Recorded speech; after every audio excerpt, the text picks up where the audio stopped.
ustedes con la charla de Álvaro Cortina.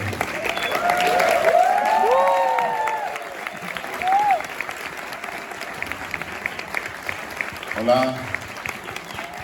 Como hacer un poco stand-up, ¿eh? No se siente medio... ¿Ah? Espero que se rían un poco, a veces. Muchas gracias a la invitación de la gente de BAM. Estaba averiguando bien qué era, tenía un par de conversaciones atrás. Voy a tratar de llevar esta charla un poco, o me voy a detener un poco en los momentos musicales de 31 minutos, porque creo que puede concentrar algún grado mayor de interés. Pero una charla que se llama, como le ven ahí, la regla primordial. Esta charla la he hecho infinitas veces, pero no se llamaba la regla primordial, se llama 31 minutos, la historia de 31 minutos de vida. Y el gran problema que he tenido siempre, o cada cierto tiempo, es que empiezo a repetir una serie de eventos, y lo voy agregando los eventos más nuevos, ¿no? Pero hay una charla en particular, un día que estoy hablando y estoy solo recordando eventos sin ningún tipo es como una especie de cronología, no tiene ninguna especie de impronta personal, y la verdad es que cuando yo pienso en 31 minutos no pienso en eventos, sino que pienso en una especie de árbol que crece, o en un río que se va abriendo camino y que cambia, y que a veces es sinuoso, a veces es pedregoso, a veces está más cochino, a veces está más claro, a veces trae más agua, menos agua, que se despliega como un delta al final llegando al mar. Entonces, cuando caigo en esa como especie de cronología de eventos nomás, me detengo y vuelvo a pensar, y ahora se me ocurrió, hace poco, ponerle esta charla a la regla primordial, porque la regla primordial ¿alguien conoce la regla primordial? Sí. ¿Algo? Es una canción del tercer disco, de la tercera temporada de 31 minutos, compuesta por mí hace exactamente 20 años, en una situación muy distinta. Yo tenía hijos recién nacidos, había muy poco tiempo para crear, pero en un día, un sábado, donde por suerte todos dormían a la hora, en la tarde, se me vino a la cabeza una canción que fuera como estilo medio dilaniana, o sea, es como pocos acordes, parejita, con mucha letra, y que hablara un poco, no de la historia de 31 minutos, sino de quiénes estaban en 31 minutos. Una canción dedicada a mis compañeros de trabajo. En esa época, 31 minutos solo era un programa de televisión, y algunas cosas como algunos discos y qué sé yo, vendíamos polleras, peluches, pero básicamente era un programa de televisión. Esta canción, para el que no la conoce, se trata de un niño que llega a un barrio y que quiere conocer amigos. Entonces sale a la calle y ve que hay unos niños jugando fútbol. Y va y dice, se ofrece a jugar y dice, me ofrezco hasta de arquero. Y los niños le dicen, está bien, por supuesto puedes jugar, pero necesitas unos zapatos que te permitan chulear. Y tus zapatos no sirven. El niño vuelve corriendo a la casa a buscar zapatos, llega con unos zapatos buenos, y los niños ya no juegan fútbol, están jugando ping-pong.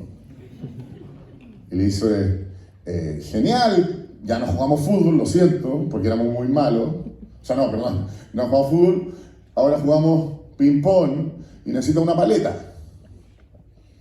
El niño va a la casa corriendo, porque todavía está feliz porque le están dando oportunidades. Llega con su paleta, que se la hace a partir de cortar una maleta. Son canciones, por lo tanto tienen que arrimar. No sé cómo uno se hace una paleta, una maleta. La recorta. Y están jugando hockey. Y le dicen, para el ping-pong era muy bueno. El ping-pong, éramos muy malos para el ping-pong. Pero nos dedicamos a jugar hockey y necesitas un palo. Muy cansado llego a casa y agarro una sucia escoba, con una mano de gato me queda un palo a la moda. Y el niño está un poco hirviendo la actitud de su supuesto nuevo amigo. Llega con el palo de hockey y los niños están leyendo. Y le dicen, decidimos explorar nuestro lado intelectual. Si te quieres integrar, un libro debes portar. Y ahí el niño, en vez de irse para la casa, les dice, aburrido del desprecio, decidí hablarle en serio. Solo quiero ser su amigo y me faltan el respeto. Yo no soy un bicho raro, solo soy nuevo en el barrio. Si molesta mi presencia, díganlo luego y adiós. Y se da la vuelta y los otros niños le dicen, tranquilo.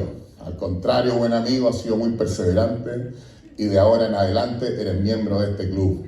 Siempre vamos a la búsqueda de nuevas emociones, nunca hacemos algo que no nos parezca original. Es la regla primordial que nos mantiene con vida y ahora que eres de los nuestros, nunca más te aburrirás. ¿Ya? Y yo sentí que esa era una gran metáfora o una gran manera de contar en qué consistía ser parte de 31 minutos. 31 minutos se origina hace 2002, ¿no es cierto? Ya 23 años. 2002 no sale al aire, pero se origina el proyecto. Es una convocatoria que se hace para programas infantiles, en el consejo, los fondos, típicos fondos para hacer programas, porque había una gran crisis de programas infantiles. Quiero recordarles que en esa época, trabajar en la televisión infantil hoy día es más o menos bien mirado, porque está como vinculado a la educación y cierta educación bien intencionada. En esa época era lo peor. Lo que hacer televisión infantil y ser pederasta no era algo tan distinto, o uno suponía bastantes cosas muy oscuras de alguien que se dedicara a la televisión. Por lo tanto, la primera oferta, por lo menos para mí, fue más o menos atroz. Yo quería dedicarme a los documentales, a cosas más vivificantes, que tu nombre fuera al cine, digamos. Pero bueno, era lo que había. Y nosotros, que éramos con mi socio de siempre, Pedro Peirano, otro socio, Juan Manuel Gaña, decidimos hacer lo que siempre hay que hacer. Al principio fue el caos.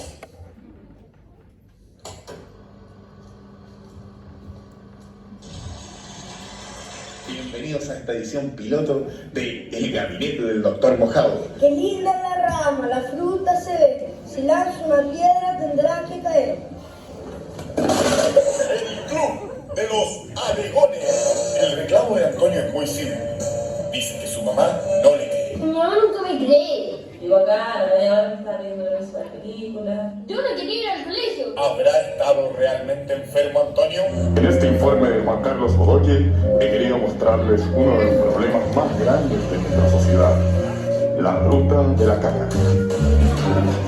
El asunto me tenía realmente intrigado, así que salí a investigar. Quisiera que la cámara mostrara lo sucio que está acá.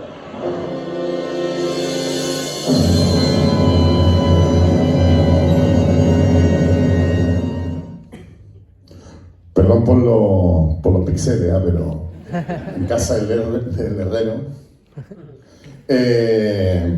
Es lo que va quedando del primer material que grabamos. Nos pusimos a grabar cualquier cosa que se nos ocurriera que pudiera ser infantil, pero que nos gustara a nosotros si fuéramos niños.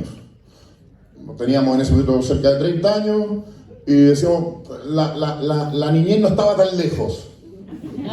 Ya, o sea, no, hoy día nos contaría más, pero en ese minuto teníamos un recuerdo fresco. Después uno tiene que esperar como hasta los 80 años para que la niñez vuelva a estar fresca, digamos. Ella es fotográfica, porque no se acuerda de nada salvo de lo que le pasaba a los 5 años. Pero ahí la niñez todavía era algo más o menos presente, el colegio, qué sé yo, cierta vida libre de los niños, y empezamos a habitarla, digamos, y a decir, ¿qué nos gustaría hacer si fuéramos... ¿Qué nos gustaría que nos hicieran los adultos si fuéramos, que nos hicieran para la televisión, por supuesto, si fuéramos niños? Y empezamos a fabricar y a buscar referentes de cosas que nos gustaban, pero sobre todo a hacer cosas que a nosotros nos parecieran, que nos entretuvieran a nosotros, que nos parecieran graciosas a nosotros, y que por otro lado pudieran ser graciosas o sirvieran para cautivar a algún niño o una niña. Pero cuando digo niño, es niño, niña, es difícil. Y grabamos esta serie de videos. De esta serie de videos, había una serie de pies forzados, unos como por ejemplo que había una plata, de lo que después se transformó en el Ministerio del Medio Ambiente, y me piden que haga algo con el tema de los residuos, etc. Y ahí aparece esta idea de la ruta de la caca. Bueno, de esa nota, que es hecha con un Juan Carlos Bodoque, que es un sapo, que era un sapo que era propiedad de mi socio, digamos, con una serie de peluches medio raros, nos dimos cuenta que algo ahí funcionaba. Distinto de las otras cosas. Las otras cosas no nos hacían... Bueno, paréntesis, ese pescado que aparece al principio se muere. El programa se llama El Gabinete del Doctor Mojado. Filmamos el pescado y el pescado nos dimos vuelta, fuimos a almorzar, volvimos, el pescado ya estaba horizontal. No teníamos mucho conocimiento de ¿cómo se llama?, de acuicultura. Así que nos dimos cuenta que era complicado tener un rostro pescado, pez, cuando lo grabamos, pescado cuando volvimos a almorzar. Y preferimos optar, porque además había que conseguir por pescado iguales y se vayan a morir a esa velocidad, digamos. Y dijimos, no, ayudamos al camino de este magazine como infantil, pero en lo estrictamente esta especie de nota tiene algo. Tiene un atractivo, pese a su precariedad, tiene un atractivo. Y ahí, éramos periodistas nosotros, somos periodistas, ¿no?, de formación, nos dimos cuenta que podíamos hacer no solo una nota, sino un noticiero. Y que el noticiero nos solucionaba un montón de problemas. De partida ya sabíamos cómo funcionaba, porque habíamos de alguna manera trabajado en algo parecido a un noticiero, o los conocíamos. Y ya sabíamos que había que llenar cargos, cómo eran las relaciones, que tenía secciones, etc. Y por otro lado manejábamos un dato, que los niños consumían noticias. Los niños, aparte de ver televisión infantil, veían dos cosas, teleseries y noticias. Y las veían felices, así, no había que explicárselas. Por lo tanto, teníamos una ventaja. Si nosotros poníamos unos títeres en un formato de noticiero, parecido a un noticiero tradicional, no había que explicarle a los niños de qué se trataba, porque los niños ya sabían de qué se trataba. Y si eran títeres, iban a decir, un noticiero para nosotros.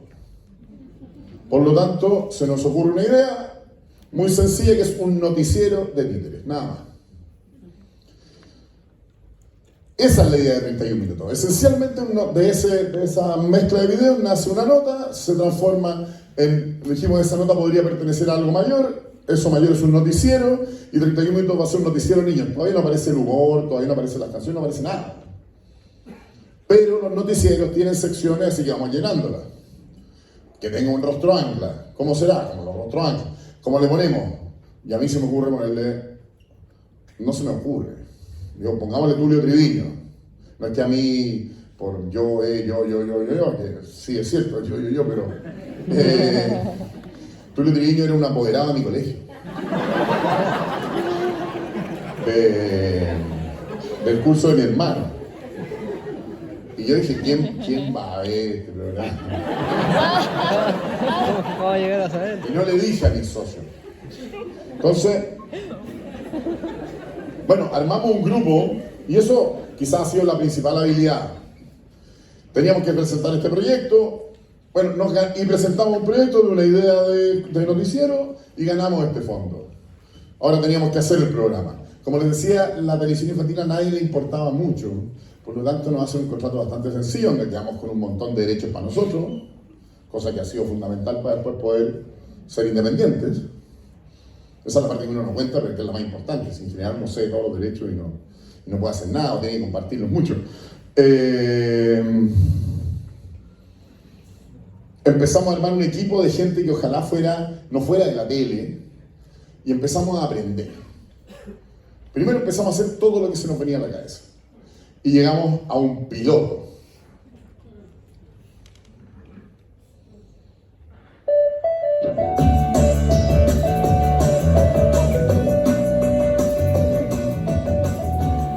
Buenos días, amigos, soy Tulio Triviño y esto es 31 minutos. Vamos a un adelanto con las noticias de hoy. Extrañas señales de vida en céntrico baño céntrico. Hijo se querella contra su madre porque no le deja teñirse el pelo azul. Reportaje especial de 31 minutos. ¿Qué sucede en el submundo de la caca? Y como siempre, la gente opinará en nuestra tradicional encuesta callejera. Impactante, Juan Carlos. Yo pensaba que la caca se deshacía en el water. Caca, Tulio. Digamos las cosas como son. Y no se deshace en el water. Te puedo decir que la caca, también conocida como churretín o que sobra del proceso de limpieza, se utilizará como abono para los campos. En exclusiva tenemos en nuestro estudio un controvertido entrevistado, una persona que la sociedad ha ignorado por completo. Con nosotros, el señor Invisible Mudo. Señor Invisible Mudo, buenas tardes.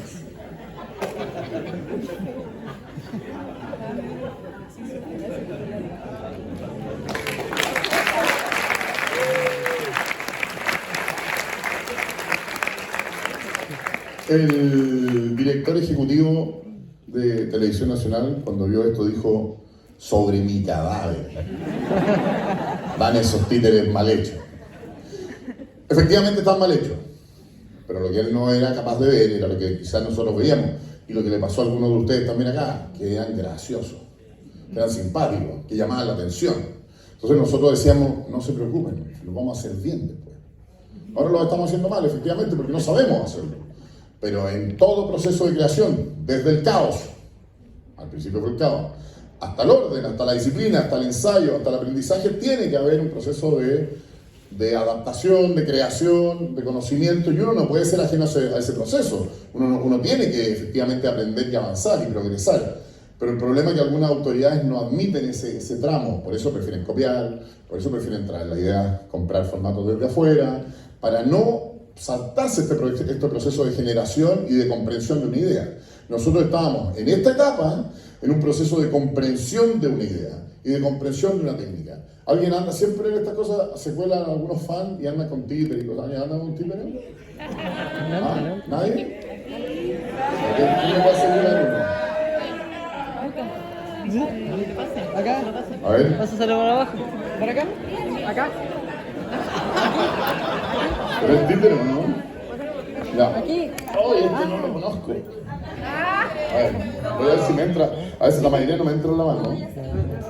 Ya. Al principio, te voy a decir esto es medio ridículo, pero quizás si hay alguien que se dedica a los títeres, o sea, está muy raro este hoy. Nosotros, quizás por una deformación, mi socio Pedro es muy fanático de los Muppets. Yo no. A mí me gustaba, yo lo veía cuando chico, pero no tenía un rollo con los Muppets. Nunca dije, oye, ¿cómo se moverán? ¿Cómo lo harán? No, Pedro tenía los libros, entendía cómo se movían. Yo tenía la deformación del títere como algo de plaza, digamos, o algo de cumpleaños. Entonces me han olvidado hacer algo un poco patético, pero las primeras veces que grabamos, íbamos al suelo. Y los títeres eran ahí, la cámara se ponía a una altura como la del suelo. Y tú en el suelo te puedes mover así nomás. Y queda a una altura bastante como rara. Y dice, por ejemplo, soy Juan Carlos Bodoque, ¿no es cierto? Pero el movimiento de Bodoque es más o menos nomás. Y si estás en un estudio, ¿cómo puedes caminar acá? Tendrías que... No voy a hacer algo tan patético como estaba de tratarme. Pero, luego, gracias a ese conocimiento, porque cuando uno empieza a investigar, ahí ya no copia. Ahí empieza a ver a la gente que ha avanzado antes que tú, pero tú ya entiendes el sentido de lo que estás haciendo. Descubres que los títeres se hacen de pie. Y ahí Bodoque camina. Y ahí Bodoque puede desplazarse y todos se pueden desplazar y todos podemos... Pero ¿cuál es el gran problema de hacerlo de pie? Que todo tiene que subir. Por lo tanto, ese set de 31 minutos... Gracias. Ese set de 31 minutos era en el suelo, era a la altura como de un cumpleaños. Pero el nuevo set de 31 minutos y todo lo nuevo empezó a ser en altura. Estoy dando un ejemplo de muchos, digamos. Empezamos a evolucionar, empezamos a entender de qué se trataban y empezaron a desaparecer los niños. Los niños que se tiñen el pelo azul, o que empiezan a salir porque son mucho más atractivos los títeres, y empieza algo más interesante todavía. Empezamos a descubrir que entre los títeres no solo hay funciones, no solo uno es nuestro ancla, otro es periodista estrella, otro es comentarista, otra es periodista, sino que hay relaciones, son amigos, intrigan. ¿Qué hacen los amigos? Intrigan, se pelan, todo lo que hacen las personas, digamos. Unos son flojos, otros trabajan, unos ganan más, otros menos, se producen, lo más interesante de todo son los conflictos, digamos. Y así aparece lo que todos entendemos, que es una serie de televisión que son 4 temporadas, 3 hechas seguidas y otra que hacemos el año 2014, que es lo que se conoce como 31 minutos.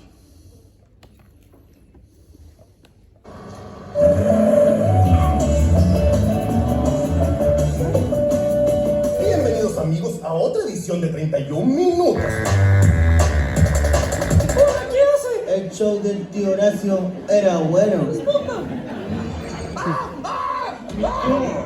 es una fina crema depilatoria para piernas y axilas. Una hamburguesa chorreante de triple queso agrandada con extra grasa.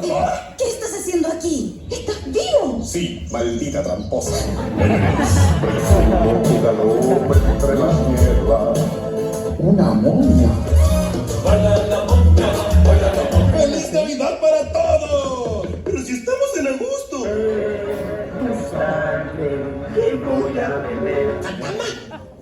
¡A nadie interesa su programa! ¡Bienvenido al color!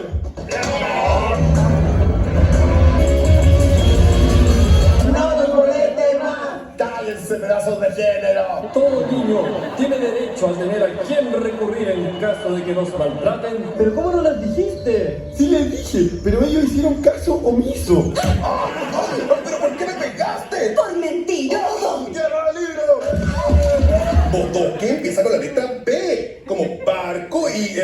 Ahora mi nombre artístico es Patana. Queremos saber qué es lo que intenta robar en esta casa. ¿Pero qué hicieron? Esto es un noticiero, ¿escuchaste? ¡Un noticiero! ¡Vivimos de la desgracia ajena!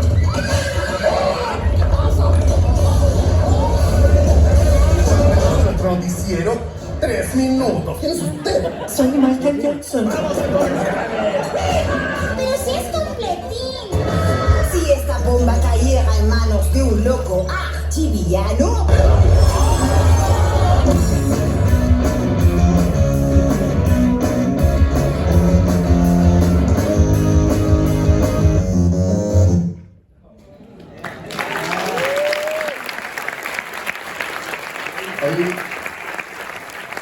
Hay un compilado más o menos de lo que fueron estas 4 temporadas. Son pequeñas pinceladas nomás de personajes y de historia. En 31 minutos hicimos una especie de... A ver, ¿qué es lo que provoca el hecho de que esta sala esté llena, de que 22 años después sigamos hablando de esto, o de que sucedan, todavía uno aparezca en algunas partes, digamos, o le pidan fotos? Son personajes extremadamente entrañables, digamos, pero uno no sabe, si uno dijera, ya, entonces hago serie de personajes absolutamente entrañables, te va a ir bien siempre. Yo no sabría cómo replicarlo. Son queribles, tienen la gran capacidad, son muy libres, no sé si se fijaron, pero siempre, bueno, hay una escena ahí que aparece, hay varias escenas donde aparecen manejando. Son como niños que pueden manejar, por ejemplo. Son completamente irresponsables. No tienen ningún problema con exhibir todos sus defectos.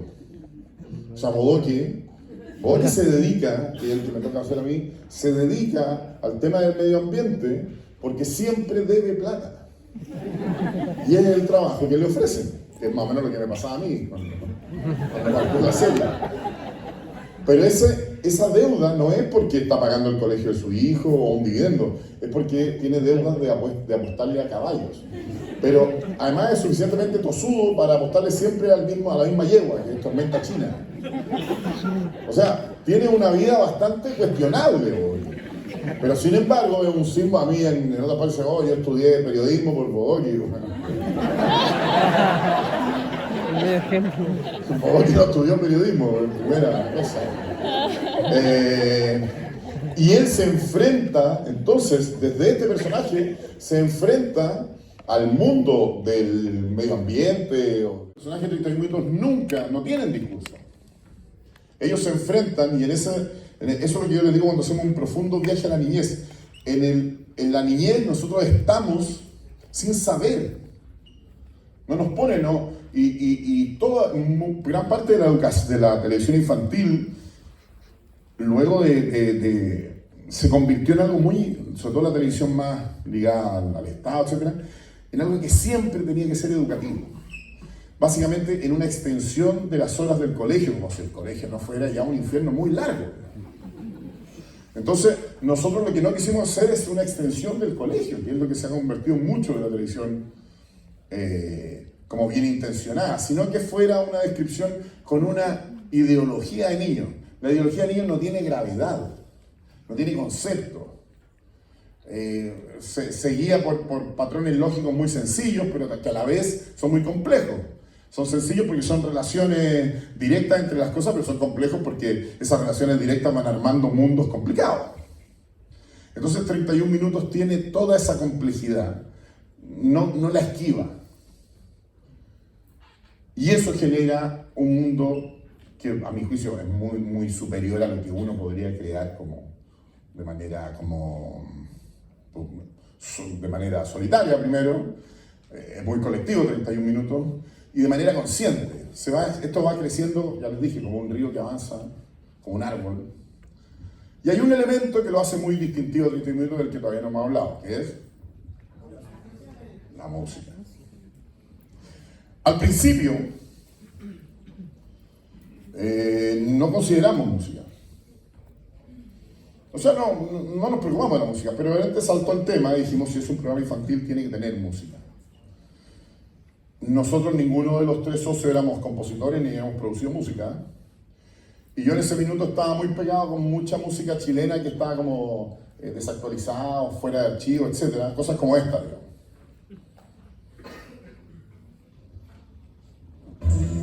Ya no tengo ganas de llegar a la oficina, de plancharme la cabeza, corre todo muy deprisa, solo quiero descansar. Pobrecito mortal, si quieres estar menos que en televisión, descubrirás que aburrido estará. Por la tarde. ¿Alguno? Florcita Motúa. A mí me encantaba la canción de Florcita Motúa. Nunca son canciones que no están editadas, que es muy difícil conseguirlas, sobre todo una etapa. La mayoría de las canciones están solo grabadas para televisión o para festivales OTI. Y yo decía, ¿por qué no usamos esa música? Además, Florcita había hecho un programa que se llamaba La Cafetera Voladora, que era muy raro. Que se había hecho muy poco y nunca más lo he vuelto a ver, de hecho. Y apareció un amigo de Pedro, guitarrista de Los Chanchos en Piedra, con un CD. Y Pedro me dijo, ¿por qué no lo escuchamos? Y yo, bueno, ya. Sin mucha esperanza, lo ponemos, y lo primero que venía en ese CD era el tema de apertura de 31 minutos. Grabado como se escucha hoy día. O sea, un demo que hizo en un mini estudio, es exactamente la misma versión que hoy día se escucha el tema de 31 minutos. Y venían otras bases que se convirtieron en canciones como Me cortaron mal el pelo, Diente Blanco, etc. Y nosotros lo escuchamos. Y a los 5 minutos, adelantando los temas, ¿sí? Dijimos, esto es. Este es el sonido de 31 minutos. Así va a sonar, esto es completamente nuevo, y esto nos permite, esto lo entendemos y aquí podemos intervenir nosotros. Y no es una pista cerrada, no un lugar donde él te lo pase y diga, ya esta es la música, sino que hay una música que nos invita a participar. Y encontramos una manera, por decirlo así, low-fi, de personas que nos encantaba la música pero no teníamos idea de cómo hacerla, poder vincularnos con un músico ya muy talentoso y muy profesional y poder construir canciones que tuvieran esa mezcla de esos dos mundos, el de la ignorancia y la libertad absoluta, con el mundo del músico con más carrera, en forma. Y así nos pusimos a hacer canciones.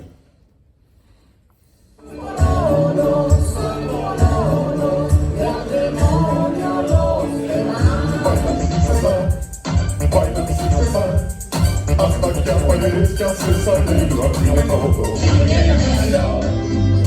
Me dijo cosas que no puedo repetir, porque nada solo si eres genial, ya no existe para siguiente mi mamá me lo deje todo. Por ahora el pelo quiero, me cortaron mal el pelo, por favor devuélvame el balón vecina. Mira, niño, ya me has hecho mucho daño. Me rompiste las ventanas, un florero. Por mí no te preocupes, voy a estar al cielo de los dientes pronto. Llegaré.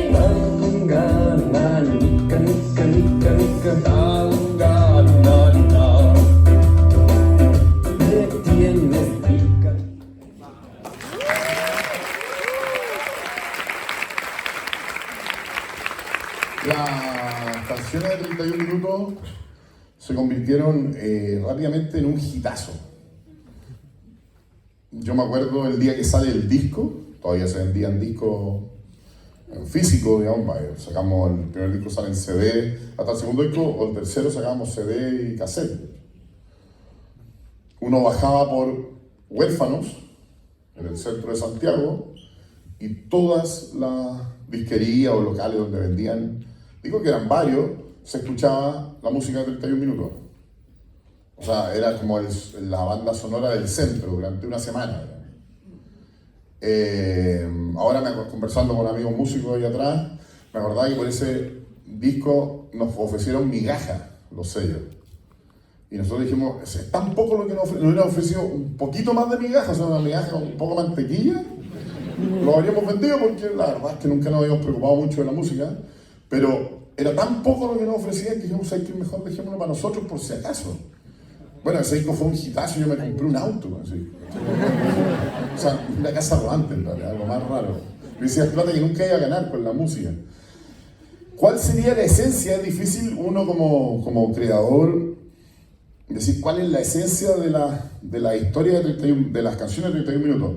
Las canciones de 31 minutos, en ese minuto, primero tenían esa sonoridad, que era esta sonoridad como parecía media casera, con unas bases media electrónicas, todo muy sencillo y medio como de programa educativo, si no era tan... Pero por otro lado esa sonoridad podía ir variando y convertirse en diferentes estilos, y todos los estilos eran bienvenidos.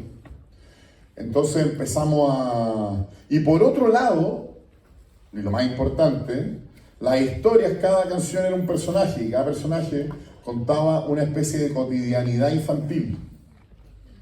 Pero esa cotidianidad no podía quedarse solo en la cotidianidad, porque efectivamente había canciones de, qué sé yo, de lavarse los dientes o de perder un diente. Había canciones de muñecas que hablan, o de ciertas cosas infantiles. O uno se imagina más o menos que no era tan novedoso hacer eso. Pero si el diente que se va es un amigo y tú tienes un luto por ese diente, es como un perro, por decirlo así, cambia su carácter. Si sacarle las ruedas a la bicicleta se convierte en algo sensacional, en una explosión de adrenalina, cambia su carácter. A mí me pasó que si nosotros partimos trabajando en 31 minutos como en septiembre del 2002. En noviembre del 2002 a mí me dio hepatitis. Y la hepatitis, quien la haya tenido o la conozca, te tira a la cama por varias semanas. No podía ir a trabajar. Yo no podía ir a trabajar, no había una época en que no existía internet, o había muy poca. Entonces uno no podía participar del trabajo. Yo veía que era la factoría de 31 minutos, que era una máquina huyente, y yo me estaba quedando fuera de esta fiesta, porque me sentía muy mal. Yo trataba de salir rápido de esta hepatitis para volver a trabajar, porque veía que me iba a quedar fuera de muchas cosas. Estaban sucediendo todos los días, aparecía un videoclip, un nuevo personaje, un nuevo video, etc. Y me di cuenta, la mayoría éramos hombres los que estábamos ahí, casi todos, que no estábamos haciendo canciones para mujeres. Dije, oye, hay que hacer canciones para mujeres, etc. Yo toco muy poco guitarra, ¿no? Manejo con algunos acordes, digamos. Estaba con fiebre, muy alta, unos 39 grados más o menos. Y había una muñeca ahí como en la pieza, me acuerdo perfecto, una de esas muñecas peponas grandes, que yo se la había regalado a mi mujer. Así. Y la muñeca como que me miraba así. Bueno, y empezó a hablar. Pero lo importante, claro, yo decía, una muñeca que habla es más o menos, o sea, la venden, digamos, ¿está bien? Hesmar vende una muñeca que habla. Pero si dice cosas más o menos picantes la muñeca, si es peladora, si es mala onda, es mucho más interesante. Y ahí nace Mi muñeca me habló.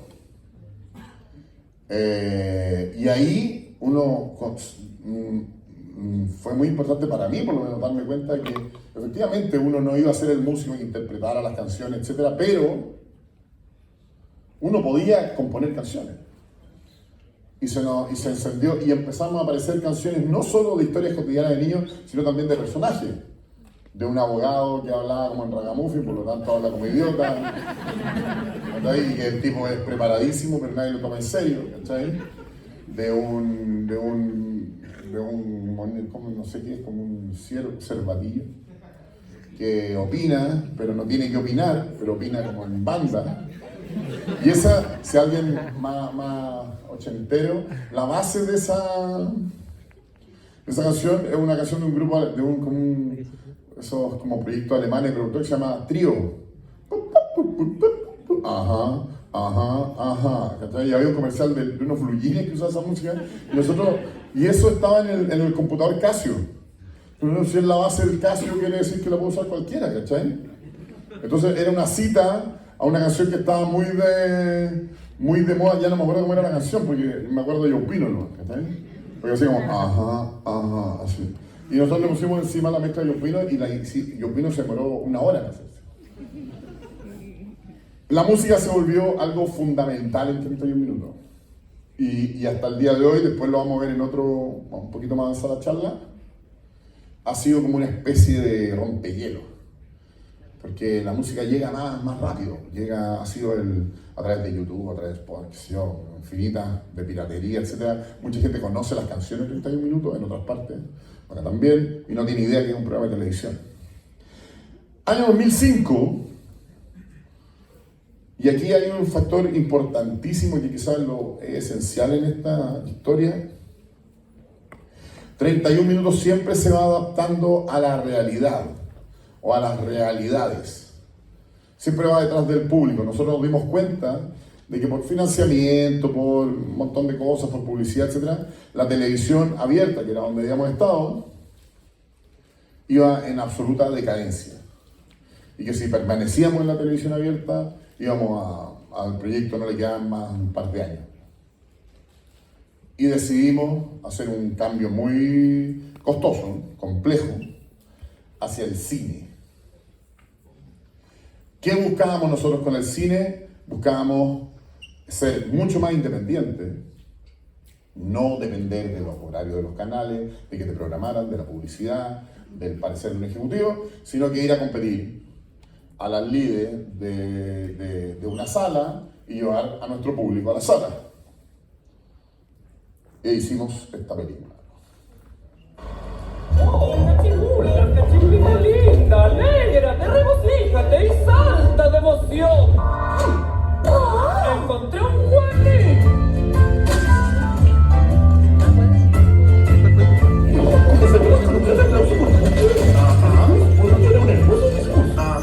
El número musical y para finalizar te daremos tu regalo sorpresa. ¿Regalo sorpresa? ¡Norte! Juanín, estás despedido. ¿Despedido? ¿Algún problema civil?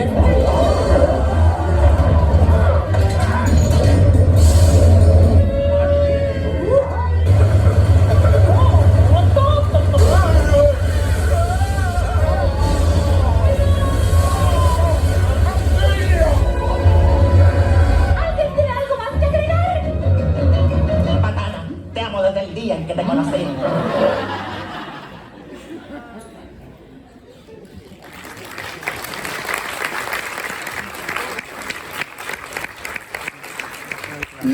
La película fue, por un lado, un salto cuantitativo en términos técnicos, de capacidades, de conocer, sobre todo el lenguaje, no solo los títeres, sino que el lenguaje cinematográfico, pero fue muy cara.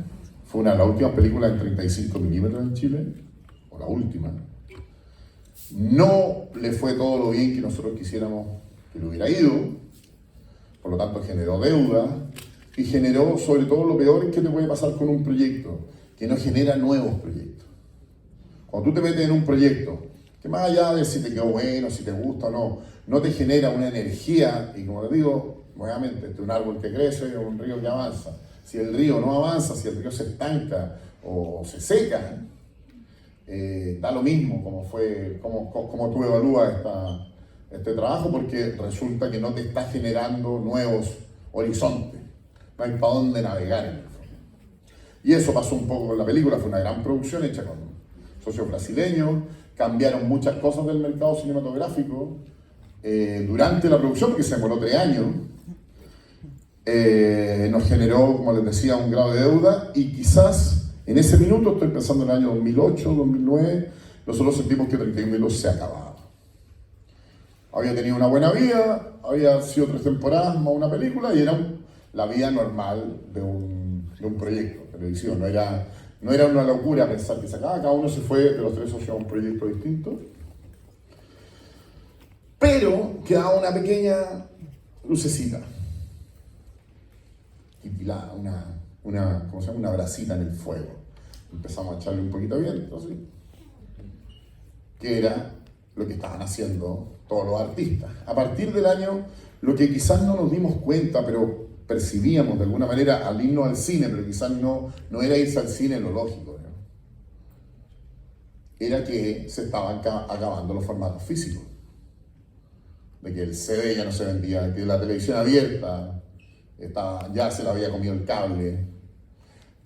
Bueno, ¿para qué decir los cassettes? ¿Para qué decir, en el fondo, que los artistas iban a tener que hacer por primera vez lo que nunca habían hecho, que era trabajar? Y nos pusimos a trabajar. Todos, si se fijan, en el año 2008 empiezan las grandes giras de los grupos. Se transforma el mercado de festivales de, qué sé yo, 2011 empieza Lollapalooza en Chile, creo. 2012, 2011. Y empiezan a llegar una cantidad de bandas enormes porque ya no venden CD y tienen que salir a tocar. Antes no venían, les daba lata, digamos, cruzar todo el hemisferio norte, el hemisferio sur, a Metallica, bueno, ¿para qué? Necesitan mucha plata. Y nosotros dimos cuenta que estábamos eso y necesitábamos, y por una oportunidad muy específica, nos contratan de una tienda, de una marca de Puma, una marca de zapatillas, y nos preguntan si queremos tocar con Jorge González en la inauguración de una tienda, en el GAM. Pero si Jorge quiere, ¿no? ¿Cómo le vamos a decir que no? Y van a tocar la canción de 30 minutos, nosotros a él. Jorge quería, le habían pagado muy bien, y nos pusimos a ensayar canciones de 31 minutos con Jorge. Y ahí empezamos algunos a vivir lo que se sentía tocar en vivo. Y tocamos esa vez, por única vez con Jorge, en el GAM. Ya habíamos montado una obrita, pero era con pistas grabadas. Y sentimos toda la energía y que se nos abría un nuevo mundo. Y surge en paralelo una invitación a tocar en Lollapalooza. Y el año 2012, en abril del 2012, marzo o abril del 2012, fuimos a tocar a Lollapalooza, las canciones que nunca habíamos tocado en vivo, 9 años después de componerlas, digamos. Canciones que nunca habíamos pensado tocar en vivo, armamos una banda y 31 minutos se convierte en una compañía en vivo y deja toda su historia audiovisual atrás. Y cambiamos absolutamente todo. Fue como volver a nacer.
Gracias. Si me preguntan por 31 minutos, en realidad mi memoria siempre se va a los shows en vivo, a la vida en vivo. es tan distinto tocar en vivo a grabar, porque uno hace que si un programa de televisión, una película la están dando y no está con el público. En cambio, tocar en vivo se volvió hemos tratado de hacer, bueno, llaman como 10 montajes, entre horas de teatro, montaje, etcétera, de venir unas 400 funciones, no sé cuánto, gira a México, a Colombia, a Argentina, y se volvió una manera de vivir completamente distinta y un aprendizaje completamente nuevo. Entonces todo lo que, nuevamente, en búsqueda del público, lo audiovisual, nosotros lo poníamos al servicio del show en vivo. Estos shows no son un recital, ¿no? Son una puesta en escena. Algunos son una especie de ir a ver el programa, pero en una sala, digamos. Pero había que aprender de iluminación, de puesta en escena, de dirigir, y te das cuenta que dirigir es dirigir, ¿cachai? Y que dirigir un programa de televisión uno tiene que entender más o menos que lo que está en ese rectángulo, o una película es lo que va a ser importante, y en un show en vivo lo importante va a ser lo que le está pasando a la persona en la última fila, y por lo tanto hay que pensar en esa persona en la última fila. Y se transformó en una manera de vivir, y cambiamos, uno de nuestros socios se fue, nuestro socio original, y entró una socia que era manager. Y empezamos a tener una vida más bien de esa típica vida de hoteles, aviones, algunos excesos, un grupo infantil igual, muy disciplinado, y a conocer palabras como ensayo. Y a ensayar mucho. Yo vengo llegando hoy día de un ensayo, porque cada vez que tenemos que tocar hay que ensayar, y hay que ensayar bien, y no hay que equivocarse, y de tener un altísimo nivel técnico. Para hacer las cosas que ustedes vieron acá se necesita un altísimo nivel de ensayo y nivel técnico, y es muy... Y la sensación de autonomía es muy agradable, para mí por lo menos, artísticamente. Se volvió algo muy propio y un vínculo directo con tu público. El gran problema de los shows en vivo que tú no generas editorial, por decirlo así, porque empezás a tocar para tu público nomás. En el fondo, el show en vivo es cuando tú te vinculas con tu comunidad. Sentimos que habíamos tocado un techo con el show en vivo, que ya íbamos a empezar a vivir de eso. Cada vez se volvía más cansador para uno, más duro, pero que ya no... Y era muy difícil volver a hacer programa de televisión abierta, volver a hacer temporada. Y a nuestra socia, que es la productora ejecutiva, se le ocurre hace un par de años hacer un museo. A mí museo me suena a mausoleo. Entonces no lo vimos, yo no lo vi con tan buen ojo, pero nos fuimos convenciendo lentamente de que un museo podía también ser un formato. Y así como habíamos aprendido a tocar en vivo y habíamos aprendido técnicas de escénica, también podíamos aprender museografía. El museo no solo tenía que ser la exhibición de lo que tenía en la bodega o una especie de colección muerta, sino que también podía ser una historia viva. ¿Y qué pasó con el museo? Voy a mostrarles unas imágenes primero.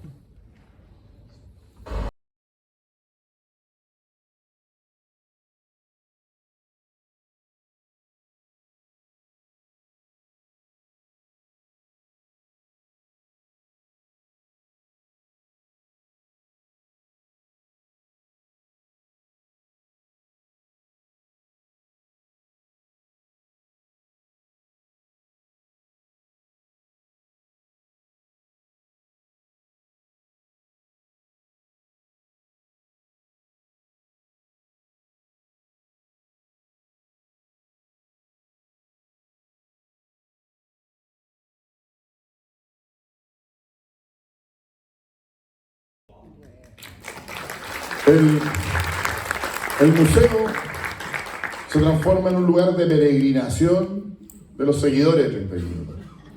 Yo no podía ir al museo porque era como parte de la muestra. ¿Sí? Yo me ponía, se me llenaba de gente y firma. Entonces era como parte de la... Pero se vuelve... Y además se vuelve... Entrar al museo y vivirlo era una historia... Era emocionante. Incluso para la gente que no conocía la historia de 30 Minutos. Y se vuelve una nueva invitación. Y se regenera el público de 30 Minutos. Curiosamente, el museo lo tenemos abierto en Santiago durante algunos meses, el año 2024, y después se va a México. Y el museo ha residido en México a partir de... Va a cumplir ha estado en Ciudad de México, en Monterrey, y ahora se va a Tijuana. Y ha sido una manera de que en México se vive de otra manera el fanatismo, bastante complicada a veces para uno, de que los seguidores de la comunidad encuentren una especie de casa.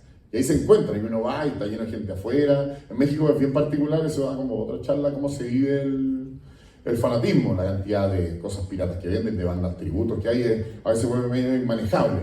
Bueno, el museo como que le dio sentido a todo eso.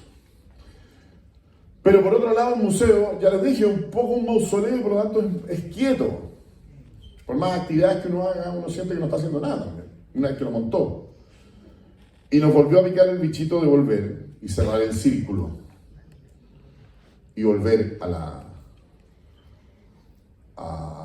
lo nuestro, que era hacer películas, series, etc. Y nuevamente, en función, no por un capricho, sino en función de saber dónde está el público. ¿Dónde está el público ahora? En el streaming. Y empezamos a hacer intentos para ver quién le podía interesar algo de 31 minutos en el streaming, y sale, gracias a Dios, se dan una serie de circunstancias que a Amazon le interesa que hagamos una película navideña. Le habíamos ofrecido otras cosas, no le interesaba, pero cuando vieron algo genérico, y eso, dijeron, mira, quizás Navidad puede ser una oportunidad. Y así nace Calurosa Navidad.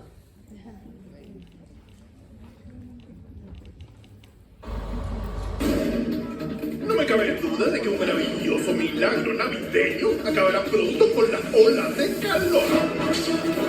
A pesar de los problemas climáticos, Santa quiere confirmar que esta Navidad repartirá regalos en todos los rincones del mundo. La única excepción será el pueblo de Titiriquén.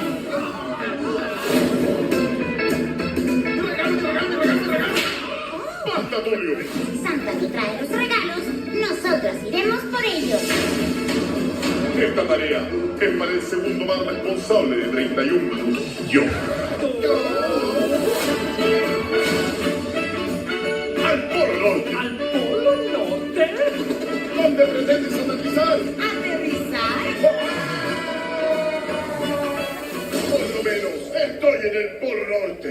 Este es el Polo Sur, conejo. ¿Qué? ¿Y ahora qué hacemos? Esperar el regreso del tío Bodoque con un gran espectáculo navideño. Déjamelo a mí. ¡Ya no es tiempo! ¡El show va a comenzar! Todo Titiriquén se reúne a esperar a que Juan Carlos Bodoque regrese con los regalos. Anthony, ¿qué crees que hace el conejo? Más te vale que el próximo número sea realmente bueno. Se necesita una estrella invitada. ¡Yo! ¡Juliana Venegas! Ando en calzoncillos sin tu escapando del calor.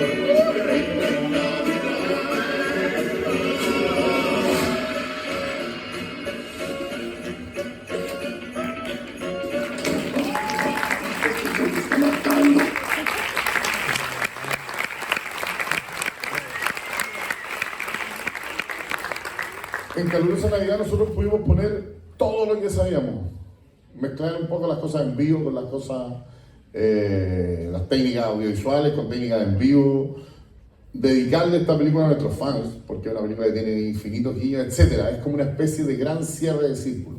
Pero estoy dejando algo para el final. ¿Qué sería? Entre medio del camino, haciendo promoción para la película, surgió la oportunidad de hacer un Tiny Desk. Cosa que era muy inesperada. 31 minutos. Siempre creímos, porque a nosotros nos va bien. Yo no sería demasiado egoísta o malagradecido de quejarme. Pero hace mucho creíamos que teníamos un techo. De hecho, nuestra película está dedicada a los fans de 31 minutos, porque decir, hagamos una película para los que somos varios, además en Latinoamérica, o sea, no, pedir más es excesivo también, porque no hay de dónde sacar más. Pero sucede que en la mitad del camino de la promoción dicen, hay una oportunidad de un Tiny Desk. lo quieren hacer, y ahí se nos ilumina la polletita y decimos, esa oportunidad no iba a existir en nuestra historia. El Tiny Desk lo ven realmente millones de personas. Millones de personas que no han visto 31. Millones de personas que no nos conocen. O millones de personas que creen que desaparecimos hace muchos años, que nos vieron alguna vez en Panamá o en Costa Rica, qué sé yo, en Guatemala. Y que creen que ya desapareció, se fue con la ola, digamos. Nos llegó del cielo y por rebote una oportunidad tremenda. ¿Y qué fue lo que hicimos? Aprovecharla. Como creo que ha sido una especie de regla primordial. Cuando tuvimos que enfrentar el Tiny Desk y era una realidad, pedimos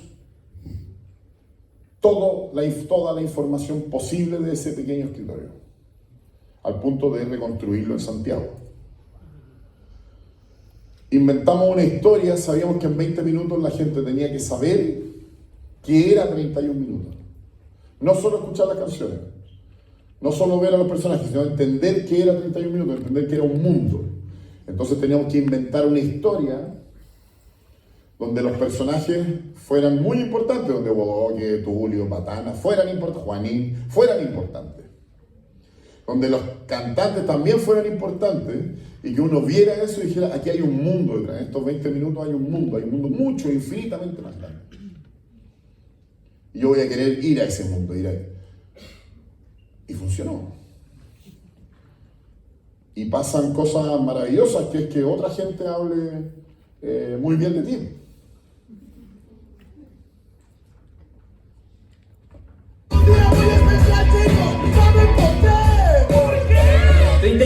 Acaba de hacer historia presentándose en el Tiny Desk Concert de NPR. Los títeres de 31 minutos le ganaron a todos los músicos del mundo. Una banda que se llama 31 minutos y de ellos quiero hablarles hoy, que es una muy linda historia. Acaban de subir hace cuestión de 24 horas un Tiny Desk. El mismo escenario donde han tocado Adele, Bad Bunny y hasta Coldplay. En menos de 12 horas el video superó 1 millón de reproducciones en YouTube. Una cifra que según los registros solo Billie Eilish había alcanzado en su debut. Le llaman el Tiny Desk que unió a toda LATAM. ¿Podemos poner el principio, por favor? ¡Wow! ¡Qué buen sonido! Lo primero que podemos sentir en este Tiny Desk es la buena vibra. Oh, el piano me está gustando mucho. Siempre un poco como yacero el piano. Son unos títeres que están caracterizados como personajes de un noticiero. Los músicos, como verán, tienen puestas unas camisas que simulan el fondo. Como para camuflarse en el entorno, ¿no? Para que no se les vea y tengan más protagonismo las marionetas. El elenco de 31 minutos fue a cantar sus éxitos y con su humor fue a poner el ejemplo de resistencia latinoamericana ante los embates del presidente Trump. Somos 31 minutos, que es la cantidad de tiempo que nos queda antes de que nos echen de Estados Unidos. Es exactamente el tiempo en que expiran nuestras visas de trabajo. Haciendo referencia y una crítica muy grande a, digamos, las medidas migratorias de Donald Trump en este momento.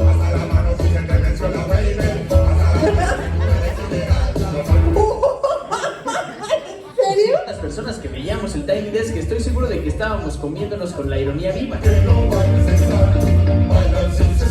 Se vaya paranoia de armonía. El ritmo, cómo las voces combinan entre sí, cómo se siente la energía y... Es sano, es música sana, que la puedes escuchar todos los días, es un espectáculo, me encanta, me ponen de muy buena onda, oye. Y generó dos cosas para mí que están buenísimas y por eso las traigo hoy. Primero, una cosa muy nostálgica para aquellos quienes eran niños en los 2000, volver a escuchar estas canciones en un formato tan presente y tan fuerte como el Tiny Desk. Son temas muy sencillitos, pero la verdad que muy pegajosos, ¿eh? Y también la unión entre familias, que muchas familias comentaban que esos quienes supieron ser niños hoy son padres y se sientan junto a sus hijos a ver a 31 minutos y las canciones siguen, como toda buena música, vigentes hasta el día de hoy. Han conservado todo lo que son los coros, conservaron el uso de personajes, que obvio que es fundamental, pero musicalmente tiene una riqueza enorme aparte.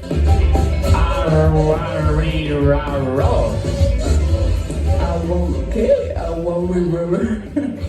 River Road, así se llama la canción, ¿no? Pareciera que hacen crítica al problema del fentanilo. Son un grupo de amigos que se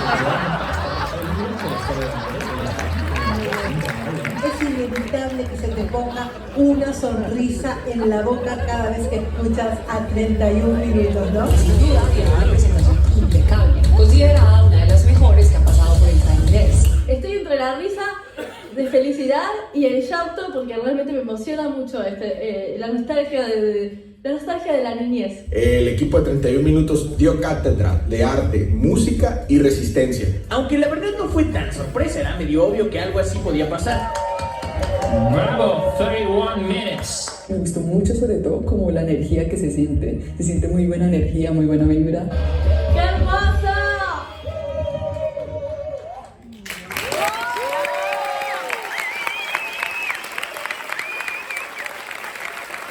Muchas gracias. Bueno, todo este recorrido por ya 22 años, espero que les sirva como un ejemplo de esta regla primordial que nos mantiene con vida. Y ahora que eres de los nuestros, nunca más te aburrirás. Muchas gracias.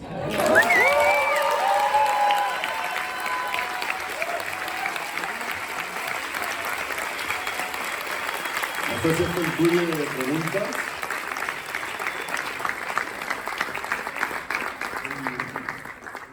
¿Por qué no fue el Guatón Salina? ¿Ah? Primer plano. ¿Qué cosa? ¿Por qué no fue el Guatón Salina? Te lo podría explicar. Te doy una hora y me entendería. Calcetín con rojo, más, ¿por qué no fue calcetín con rojo? Bueno, pues que eran 20 minutos. Algo más que no le haya gustado. Cuando vayamos de nuevo, vamos a llevarlo. ¿Ah?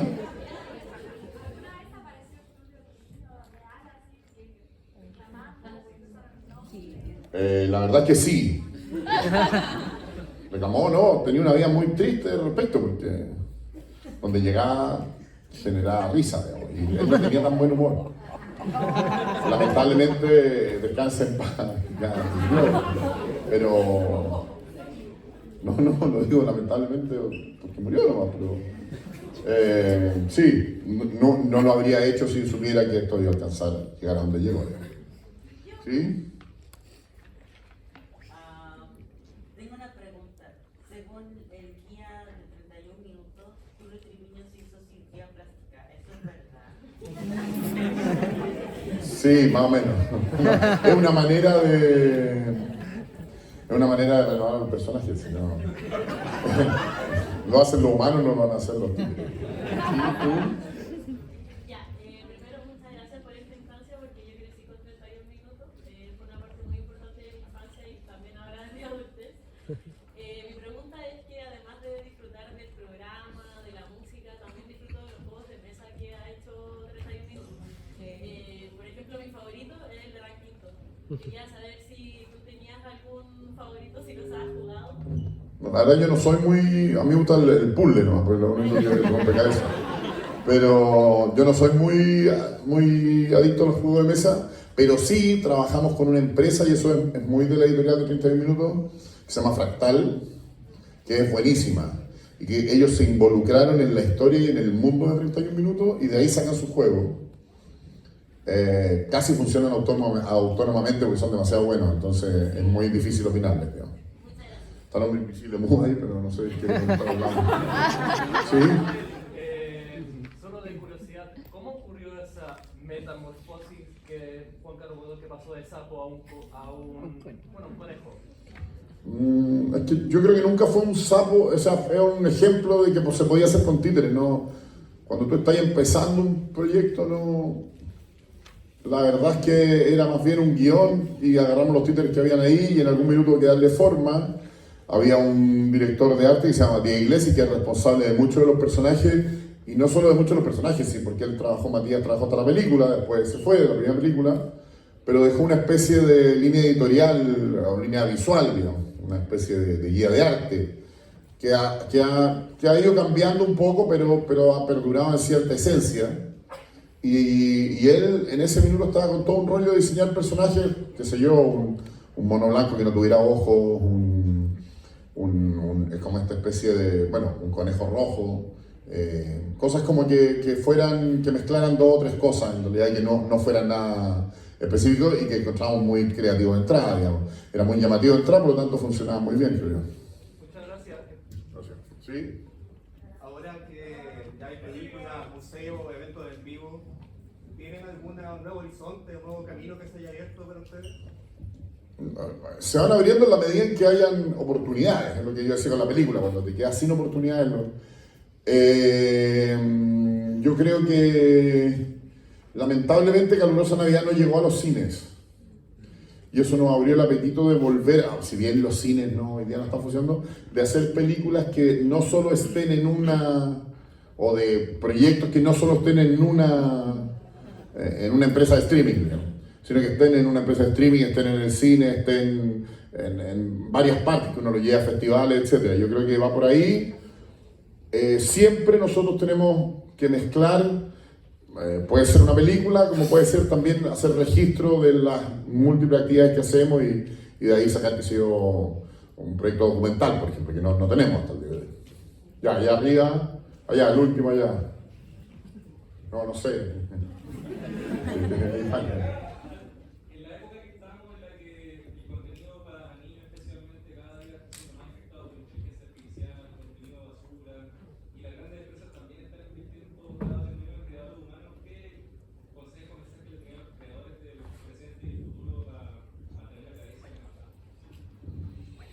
Yo creo que hoy día hay mucho nomás, ¿cachai? Pero siempre ha habido basura, siempre ha habido cosas buenas. La inteligencia artificial, cuando yo hace 25 años o 30 la amenaza era Internet, Internet nos iba a destruir. Después lo digital nos iba a destruir. Después nos iba a destruir. Hoy día nos va a destruir la inteligencia artificial. Yo estoy seguro que la vamos a incorporar como una herramienta de trabajo. Evidentemente hay exceso, hay cosas de mal gusto, pero también cuando se van las cosas siempre la tecnología tiene como una versión vulgar que hace que se convierta en la regla. Pero cuando es vulgar ya también uno la identifica y como que la descarta. Entonces yo la verdad no pienso hoy día que estemos, o nunca creo que estemos peor. Lo que pasa es que son otros métodos nomás. Lo que sí es cierto es que tú hoy día tienes muchas escuelas de cine, por ejemplo, o de música, que se generaron con una industria de hace 20 años. Y esa industria ya no existe, entonces estás sacando profesionales para una industria de hace 20 años. ¿Cómo tú ocupas a esa planta profesional en cine, por ejemplo? Es muy complejo. Pero yo no le echaría la culpa a la IA de que esa gente no tiene trabajo, sino que yo le diría a la universidad que quizás la universidad en sí mismo, o los institutos, etcétera, son muy poco flexibles. ¿Cómo compiten contra YouTube? ¿Cómo compiten contra ChatGPT? ¿Cachai? Entonces, finalmente reclamar porque algo desaparece o algo aparece, a ver, no es que esté mal, es que no tiene mucho sentido porque eso que aparece va a existir igual. Y creo que uno tiene que incorporarlo en la medida en que uno puede hacer desarrollo genuino y auténtico de sus propios intereses. Y después ve las herramientas. Las herramientas son eso, herramientas no.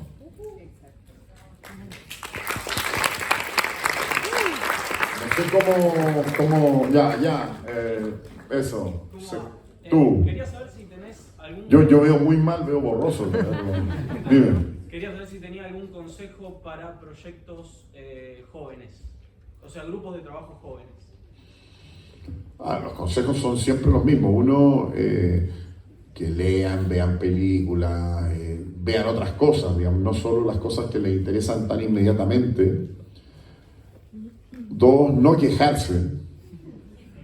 O sea, este trabajo es demasiado al lado de ser, qué sé yo, paramédico. Bueno.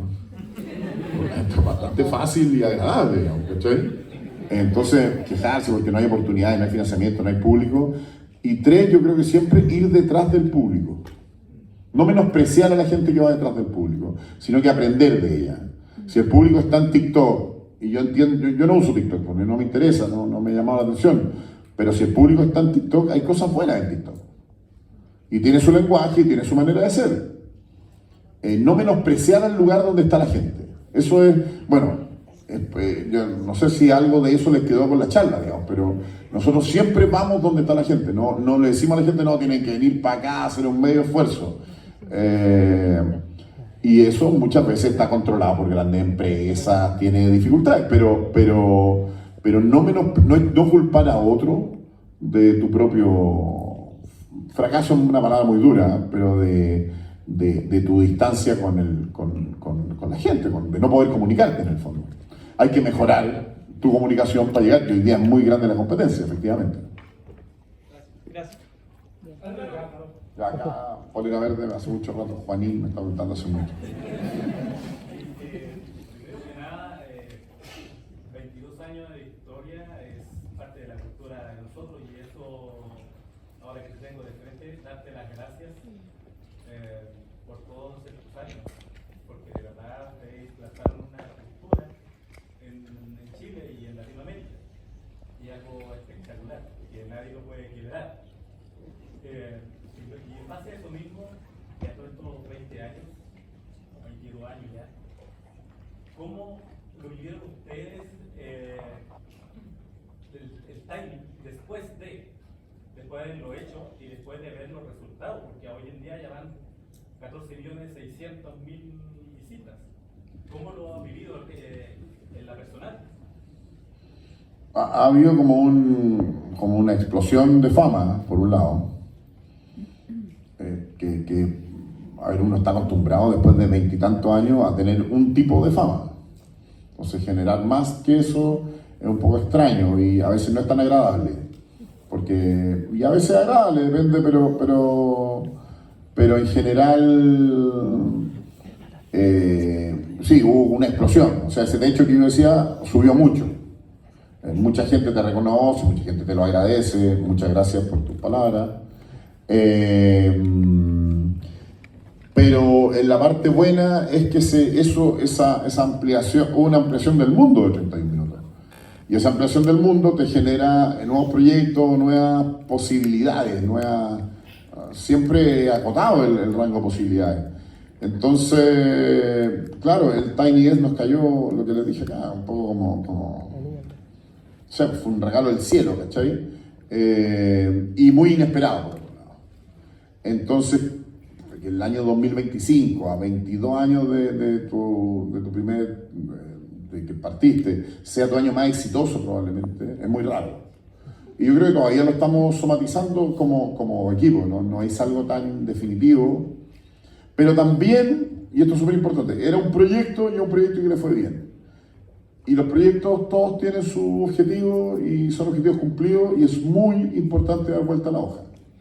No se puede vivir del Tiny, ya está bien, ocurrió en noviembre creo, octubre, perfecto, enero está bien, ¿cachai? Pero de ahí para adelante hay que vivir de otras cosas también, ¿cachai? Porque si no te quedas pegado en tus buenos momentos y no eres capaz de generar otras cosas. Entonces lo importante, lo mismo, es que genere otras cosas. Bueno, dime. La primera, nosotros rompimos una regla primordial.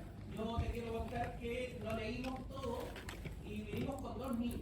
Y entendemos por qué estaba dirigido a adultos, pero eran 2 niños que venían a ver la cara. Y rompimos esa regla. Y cuando nos contaron eso, y gracias también aquí a vos porque nos permite estar, nos dimos cuenta que estábamos igual llenos de niños. O sea, aquí hay una cantidad y un montón de niños que estamos disfrazados de adultos. Entonces, qué bonito eso que tú decías de ir a rescatar nuestra niñez, porque por Dios que nos hace falta. Entonces, primero quiero agradecer ese espacio al BAM y a ustedes porque constantemente nos están llevando a eso. Lo segundo, me voy a ir a lo último, y lo último tiene que ver con algo no tan feliz, que es lo que viene. Hay un personaje que tiene que justificar en los próximos meses. Él estaba contando los días que faltaban para el 11, pero tiene que justificar 6.000 millones para un gobierno que quiere llevar, que ojalá le vaya muy bien. Pero uno de los grandes temores que está es que los recortes que existan también sean en el tema cultural. ¿Cómo están mirando un escenario que va a terminar, podría potencialmente terminar privando de espacios públicos tan sanos como este? Y ahora me acordé del segundo punto. Y hay una experiencia, nosotros venimos del mundo de la educación, hay una experiencia en Santiago con un grupo que a todos nos encanta, que es los Jaivas. Los Jaivas tienen en la Florida un colegio que es artístico y que buscan resaltar la metodología que tienen las calvas. No una clase de 31 minutos, una metodología que termine haciendo tambalear o revencerse también el sistema educativo que tantas faltas. A ver. Muchas gracias por tu intervención. Yo de lo último espero que no. No me gustaría un colegio de 31 minutos, te lo digo así. Creo que hay cosas de 31 minutos, sé que se rescatan un montón de cosas. Tengo hijos en el colegio y mi hijo dice, hoy día cantamos Freddy Urbina, hoy día, ¿cachai? Creo que hay cosas que sirven de 31 minutos, pero yo espero que esté afuera del colegio. Yo creo que la vida no es solo... hay un disidente cubano que llega a Miami en una de estas llantas de camión, penosamente llega, era un profesor, una eminencia, y le dice, y llega la típica radio como cubana de Miami, y le dice, aquí estamos con el profesor Pedro, no sé cuánto, le dice, profesor Pedro, supongo que viene escapando de esa salud mugrienta del régimen de castrista. No, si la salud allá era impecable, mi hijo es médico, neurocirujano, siempre me atendieron gratis, estuvo estupendo. Bueno, entonces viene escapando de ese sistema opresor, educacional. No, si la educación allá es de primer nivel, de primer mundo, me aprendí todos los grandes autores de una verdad. Bueno, y entonces ¿a qué viene? Bueno, porque no paso todo el día enfermo o estudiando. Entonces, tenemos como que generar estos espacios que son de entretención. En 31 minutos es entretención. Pero la entretención no tiene por qué ser un enemigo. Yo soy fanático, yo tengo un hijo de 9 años y vemos Un Show Más. ¿Me gusta Un Show Más? Yo soy fanático de Un Show Más. Yo espero que eso nunca entre al colegio. ¿Cachai? Y ¿por qué? Porque Un Show Más es muy libre. ¿Cachai? Es muy libre. Entonces, digo que ojalá que existan más y siempre estén estos programas que están como rompiendo, que están mostrando. Pero tú tienes que ir. A mí yo esto lo digo de todo corazón, a mí no me interesa ni los homenajes ni las formalizaciones de 31 minutos, me dan pánico. Que se vuelva una especie de lugar común al que todos tienen que ir y todos tienen que comportarse. Porque fue hecho precisamente para lo contrario. 31 minutos siempre tiene que estar rompiendo alguna regla. Entonces, siempre tiene que ir al centro de Washington y decir nos quedan 31 minutos a nuestra visa de trabajo. Si no pasa eso, no está haciendo 31 minutos. Entonces, para mí es muy importante que exista como un espacio de entretención y de espectáculo. Y que se gane ahí su respeto, digamos, ¿cachai? Porque para mí es muy importante la entretención. La entretención para mí es fundamental, ¿cachai? No sé si eso responde. Bueno, gracias.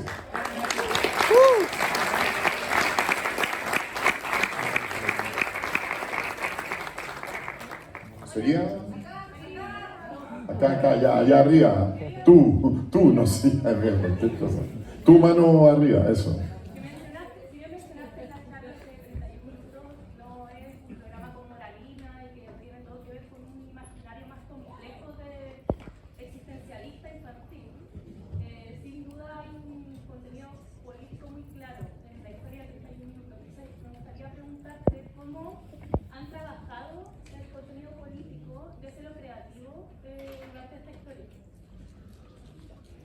Yo lo resumiría en una frase: ausencia de gravedad. Nunca pensar que eso es importante. Es importante en la medida en que para nosotros nos genera un buen chiste. Si yo pongo un alcalde, por ponerte un ejemplo, yo pongo un alcalde y alguien entra, vamos a ver al alcalde, abre la puerta al alcalde y el alcalde está durmiendo. Claro, tú puedes leer, ellos son unos iconoclastas y piensan que la autoridad no cumple. Para mí un alcalde durmiendo, que es mucho más divertido que un alcalde haciendo bien su trabajo. Si yo pongo un presidente flojo o olvidadizo, es mucho más entretenido que un presidente responsable. Si yo pongo una autoridad ambiciosa, es mucho más humana que una autoridad que esté ahí porque quiere hacer bien su trabajo. Yo creo que en 31 minutos lo que no hay son modelos. Y por lo tanto, eso cuando se traspasa al tema político o más institucional, efectivamente nadie es modélico. ¿Cachai? Y eso se cree, se percibe como si fuera un ámbito de crítica. Yo no estoy necesariamente haciendo una crítica, estoy haciendo más bien una descripción. Si la descripción desnuda o deja ver a las cosas como son, pero pienso lo mismo en los profesores, digamos, o en los médicos, ¿cachai? No tengo una visión tan, si pongo un médico, pongo a alguien preocupado de su Ferrari, no me interesa alguien preocupado de sanar, me parece mucho más entretenido el otro médico, digamos, ¿cachai? Entonces están más en función del humor y de la ausencia de gravedad que en función de armar un discurso. Eso.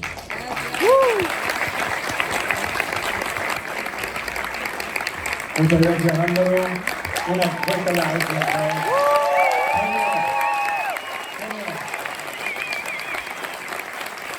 Van continúa, regresamos a todos los invitados y por favor, tenemos una encuesta, si la pueden mirar, charlan sus teléfonos, nos ayudan un kilo. Eso, nos vemos mañana. Chao, chao.